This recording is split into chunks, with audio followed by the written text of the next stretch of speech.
再来看台湾证交所，阁有主计总处调黄金、中华银行等真侪金融机构，昨日传出讲网络无法度连线，我罗西亚的骇客讲这是因做的。司法部今下晡对外说明，计共是有45个单位受害，目前阁陆续传出灾情。伊嘛强调讲已经启动联防体系，会来协助各机关加强治安的防护。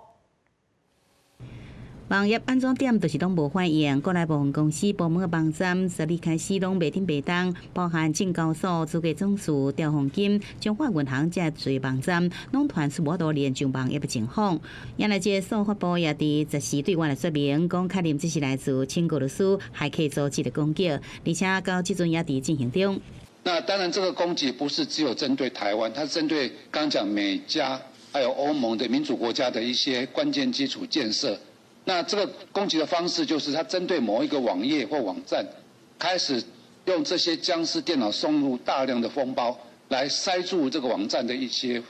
这个通讯的管道跟服务。 司法部讲，这个骇客组织对着国内发动分散式阻断服务，也就是 DDoS 攻击。以证交所网站来讲，昨日就发现讲有大量来自国外 IP 对证交所全球资讯网发动大量无效的查询，造成资讯网服务无稳定。赶紧处理了后，恢复正常。不过，即阵影响范围也伫扩大，就连中华电信也佮有现址部也拢传出灾情。 根据司法部的统计，到10时有45个单位的网站受到侵害。治安署讲已经启动联防的体系，来协助各机关加强这个治安的防护。